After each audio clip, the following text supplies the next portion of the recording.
Alaska is one of the most beautiful but unforgiving places on Earth. Vast, frozen wilderness, endless dark winters, and small towns cut off from the rest of the world. But in a place so isolated, strange and terrifying things happen more often than you think. Tonight, we'll be looking at 3 terrifying true encounters in Alaska's remote, frozen lands. Story 1. The Snowbound Cabin. I used to work as a wildlife researcher in Alaska back in 2016. My job wasn't glamorous, no big discoveries or dangerous adventures. Mostly, it was long, cold hours setting up trail cameras, tagging collars on moose, and writing down data. That winter, I was stationed near the Yukon River, paired with another researcher named Eric. We were assigned to a cabin about 30 miles from the nearest town, deep in the backcountry. 30 miles might not sound like much, but out there, in waist-deep snow and sub-zero temperatures, it might as well have been another planet. The cabin was small, just 2 rooms and a lean-to shed where we stored equipment. Inside, it smelled like old pine and kerosene. The walls were scarred with years of axe marks and repairs. And the generator out back was temperamental, coughing to life like an old man every time we yanked the cord. The first few weeks passed without much excitement. The sun barely rose above the horizon, and the nights lasted forever. By 3 in the afternoon, it was pitch black, and the silence outside pressed in like a weight. At first, I thought it was peaceful, but after a while, the quiet started to feel wrong, like the woods themselves were holding their breath. Eric was an easy guy to work with, quiet, practical, maybe 5 or 6 years older than me. He didn't spook easily. That was important, because the North has a way of playing tricks on you. The longer you spend in isolation, the more your mind fills the silence with things that aren't there. But what we experienced out there wasn't in our heads. It started one night in mid-December.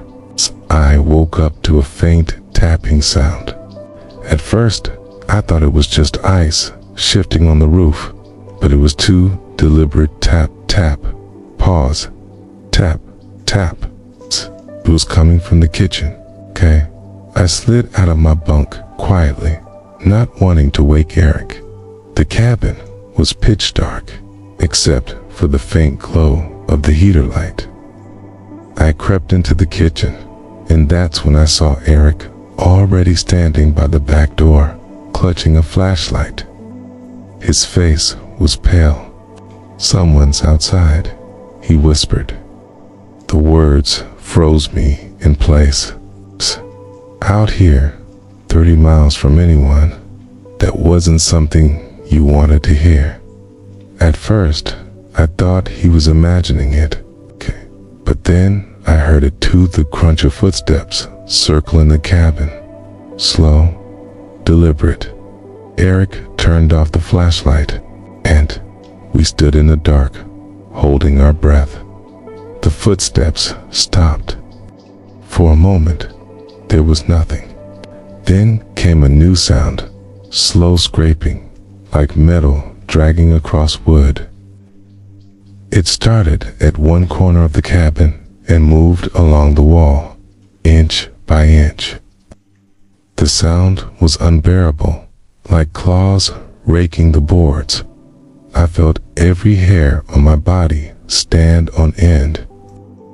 We didn't move until it stopped. When morning came, we went outside. The snow was untouched except for a trail of prints circling the cabin, but they weren't normal boot prints. They were uneven, misshapen, as if whoever made them dragged their feet. and on the wall, etched deep into the wood, were long, jagged grooves. Eric radioed our supervisor, but the signal was weak. All he managed to get out was, "Someone's around the cabin." The reply crackled through the static. "Stay inside at night. It's probably nothing," but it didn't feel like nothing. That night, it came back. Around 2 in the morning, the crunch of snow outside jolted me awake. Then the scratching started again, this time against the window beside my bed. I squeezed my eyes shut, heart hammering. But curiosity won. I slid one finger under the curtain and lifted it just enough to peek out. What I saw haunts me to this day. A face pressed against the glass, but it wasn't right. The features were stretched, distorted, like a mask that didn't fit. Its eyes were too wide, its mouth too long, and it wasn't fogged up like a person's breath should have been. It was just strange. I dropped the curtain and pressed my back against the wall, shaking so hard I thought the bed frame would rattle. Neither of us slept until morning. When we finally dared to look outside, there were no footprints, no scratches, nothing at all. Over the next week, the visits continued, always at night. Sometimes it was footsteps circling the cabin, sometimes scratching on the walls, sometimes faint tapping on the glass. Once, Eric swore he heard whispering through the back door, but when we opened it, the world outside was silent. We started barricading the doors with furniture, keeping the lanterns lit, even sleeping in shifts. But no matter what we did, the thing, whatever it was, kept coming back. One night, after almost no sleep, I snapped. When I heard the scratching start again, I grabbed the rifle we kept by the door and yanked it open. The night was dead still. The snow stretched for miles in every direction, pale under the moonlight. No wind, no movement, just silence. Then, in the tree line about 50 yards away, I saw it. A figure, tall, hunched, standing between the dark pines. It didn't move when I raised the rifle, didn't flinch, just stood there, head cocked slightly to one side, like it was studying me. I don't know how long we stared at each other, but when I finally blinked, it was gone. The next morning, Eric said something that chilled me more than anything else. "You're not the first to see it," he muttered, pouring coffee with a shaking hand. When I asked what he meant, he told me about other researchers who had stayed at that cabin in years past. Some left early, some refused to ever return. Nobody talked about why, but the rumor was always the same. Something came to visit at night. Our rotation ended a week later. We didn't tell the new team the details, just warned them to keep the doors locked after dark. Before I left, I told our supervisor that something was wrong with that place. He just gave me a tired look and said, "You're not the first, but you won't be the last."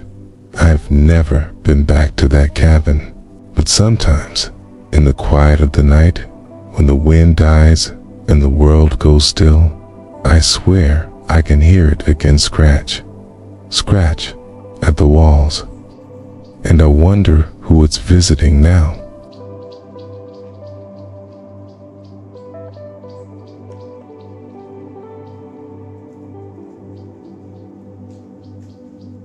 Story 2. The Vanishing Snowmobiler. Back in 2012, I worked part-time as a snowmobile guide in Nome, Alaska. Winters there were brutal. Temperatures often dropped below -20, and the wind would tear across the tundra like a living thing. Still, tourists came, adventurers from the lower 48 or even overseas, hoping to experience the real Alaska. Most tours were straightforward. I'd lead small groups across frozen rivers, tundra trails, and back again. People usually loved it. They'd talk about how empty the land felt, how endless, how unlike anywhere else in the world. But that same emptiness, it could swallow you whole. One night in late January, I was scheduled to take 3 riders out on a return trip from a lodge about 15 miles north of town. By the time we were heading back, it was already dark pitch black, except for our headlamps cutting through the snow. I was in the lead, guiding us back along the packed trail. The 3 riders followed close behind, their headlights bobbing in the dark like ghostly eyes. The sound of engines filled the night, steady and comforting. About halfway home, I slowed and looked back, just a habit. I counted 1, 2, 3 lights. All was fine, but maybe 5 minutes later, I checked again. Only 2. At first, I thought the missing rider had fallen behind or stalled. It wasn't unusual for people unfamiliar with the machines to run into trouble. So I pulled over and signaled for the others to stop. We waited, engines idling, but no light appeared in the darkness behind us. One of the riders, a middle-aged man from Oregon, called out through his helmet. Where'd he go? I turned my machine around and led us back down the trail, retracing our tracks. The snow was smooth and packed where we had ridden, clear as day under our lights. We followed them back for maybe a quarter mile before I saw something that made my stomach drop. The 3rd rider's tracks just stopped. One moment, there were 3 sets of treads running side by side. Then, suddenly, only 2. His line ended abruptly, right in the middle of the flat tundra. No sign of a crash, no overturned machine, no scuffle in the snow.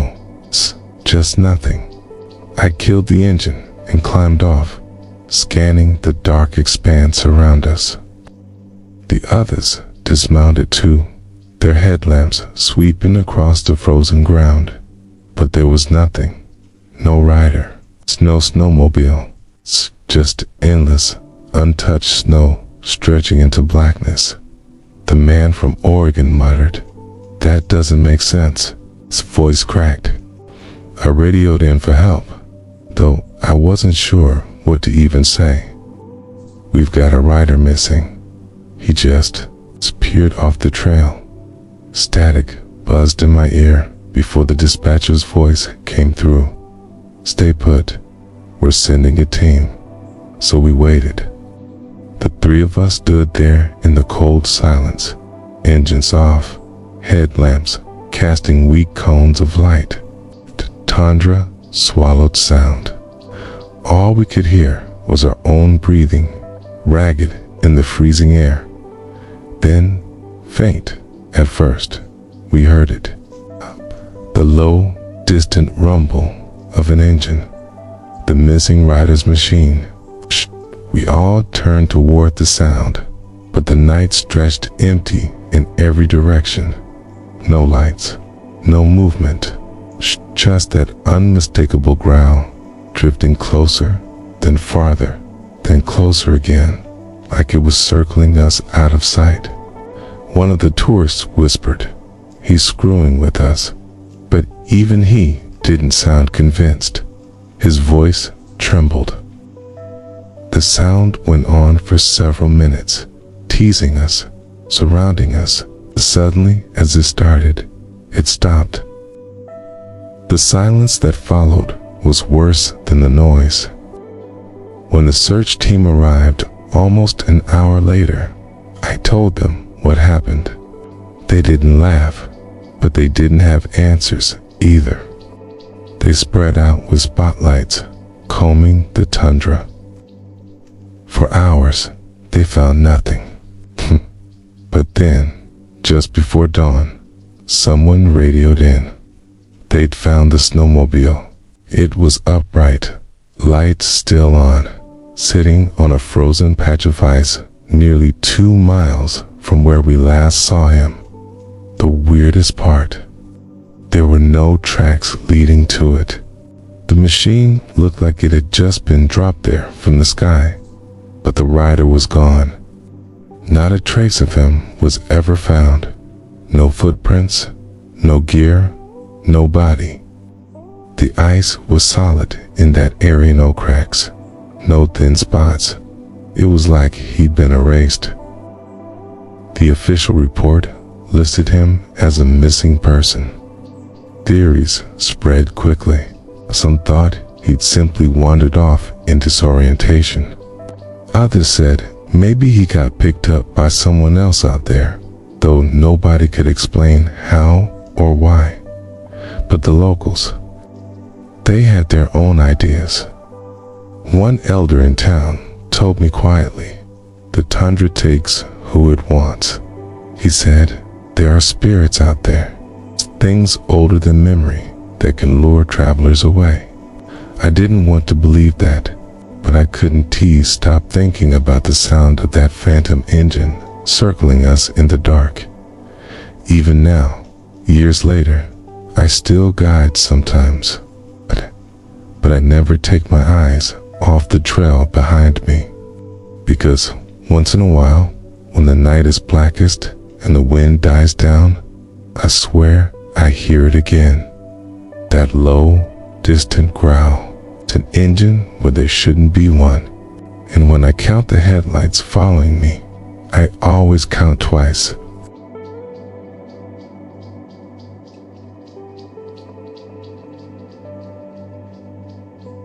Story 3. The black figure on the ice. I grew up in a small coastal village in western Alaska. Fewer than 400 people lived there, and everyone knew everyone. Winters were long. The ocean froze solid for months, and our lives followed the rhythm of snow, wind, and ice. For kids, the frozen sea was like a giant playground. We skated on it, rode snowmobiles across it, and set up fishing lines through holes we drilled. But no matter how normal the ice felt, we were warned constantly about its dangers. Our parents would say, don't go out alone at night, or don't wander too far, you don't know what's out there.